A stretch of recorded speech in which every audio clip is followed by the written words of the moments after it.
या ठिकाणी दोन अल्पवयीन मुलींना विहिरीमध्ये ढकलून त्यांचा मृत्यू झालेला आहे। या ज्यांनी ढकललं त्यांच्या विरुद्ध आधीही तक्रारी होत्या मुलींना छेडखानीच्या। त्यासाठी 15 दिवस आधी त्याच्या घरी जाऊन समजही देण्यात आली होती की मग तुझ्या पोराला आवरा, हा असा मुलींची छेडखानी करतो संपूर्ण गावामध्येच, काही या मुलींचाच विषय होता असं नाही आहे। आणि नंतरही ती प्रवृत्ती होती ती थांबली नाही। पोलिसांकडे जायचं तर पोलिसांवर विश्वास जनतेचा राहिलेला नाही, पोलीस कारवाई करतील अशी अपेक्षा जनतेला नाही आहे। म्हणून तोपर्यंत काय करावं म्हणून जर काही झालं तर गाव लोक तयारच होते व या दृष्टिकोनातून आज या मुलींना या ठिकाणी त्या मुलांनी ढकलून दिलं विहिरीमध्ये, दोघी मुलींचा मृत्यू झाला। आता गावकरी याच्यावर ठाम आहे की अशा स्वरूपाच्या घटना वारंवार घडायला लागल्या। आत्ता जर त्या गुन्हेगाराला शिक्षा झाली नाही, कठोर शिक्षा झाली नाही तर इतरांवर धाक लावणार नाही।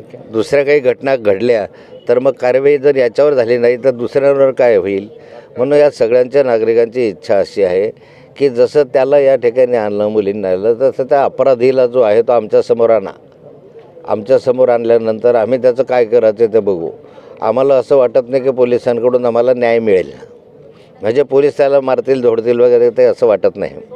आणि अशा संदर्भामध्ये याच्यामधून काही मार्ग काढावा आणि त्यांना कठोर शासन व्हावं ही जनतेची इच्छा आहे।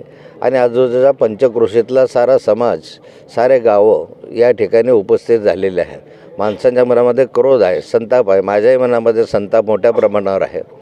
परंतु आता या संदर्भात मार्ग कसा काढायचा आहे ते ग्रामस्थांशी चर्चा करून आम्ही निर्णय घेणार आहोत।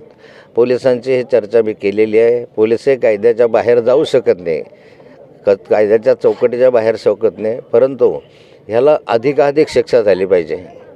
म्हणून एक तर पहिली गोष्ट आहे की ज्यावेळेस सेवा काही हे विषय संपेल इथला या मुलींना नेण्याच्या संदर्भामधला किंवा पोस्टमॉर्टम करण्याच्या संदर्भामध्ये, तर याला कठोर शिक्षा होण्याच्या संदर्भामध्ये सरकारने फास्ट ट्रॅक कोर्टाची स्थापना केली पाहिजे। या संदर्भामध्ये याला तोपर्यंत जामीन होणे जोपर्यंत त्याला शिक्षा होत नाही, नंतर जामीन जाऊन मोकाट जर सुटला हा अशा स्वरूपाचा तर असेच 4 का गुन्हे करत बसेल। त्यामुळे ह्याला या संदर्भामध्ये 2 लोक आहेत, 2 पोरं आहेत, दोन्ही अल्पवयीन 18 वर्षाच्या आतल्या, 17.5 वर्षाचे, 17 वर्षाचे काहीतरी मुलं आहे। पण तो काहीतरी धाक वाटला पाहिजे ना। लोकांची इच्छा एवढीच आहे, मुली गेल्या, परंतु जर अशा घटना वारंवार पुढेही घडत गेल्या तर मग जायचं कोणाकडे। म्हणून वचक होण्याच्या दृष्टिकोनातून यांनी काही सिनियर वकील नेमले। मी सांगितले लागलं तर उज्ज्वल निकम साहेबांशी चर्चा करू, त्यांच्याकडून खटला चालवता येत असेल तर त्यांच्याशी बोलू आपण ठिकाणी वगैरे। आता शेवटी ग्रामस्थांशी चर्चा करून काय निर्णय घ्यायचा तो घेऊ, परंतु ही घटना गंभीर आहे। राज्यामध्ये अशा स्वरूपाच्या घटना वारंवार घडत आहे, यंत्रणेचा धाक राहिला नाही अशी चित्र सर्व ठिकाणी दिसत आहे। जळगाव जिल्ह्यामध्ये जर पाहिलं तर दरोडे, खून ह्याच्याला ऊत आला आहे, जागोजागी सट्ट्या मटक्याचे जुगाराचे अड्डे चालू आहे।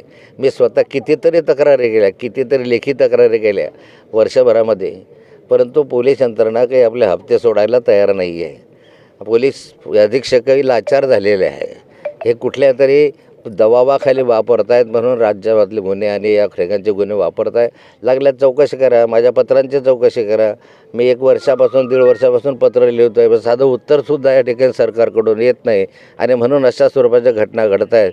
याचं माझी पण सरकारकडे मागणी आहे की या संदर्भामध्ये यांना फाशीची शिक्षा झाली पाहिजे, तोपर्यंत यांना सोडता कामा नये आणि कायद्यानुसार जे काही योग्य असेल ते कारवाई याच्यात झाली पाहिजे।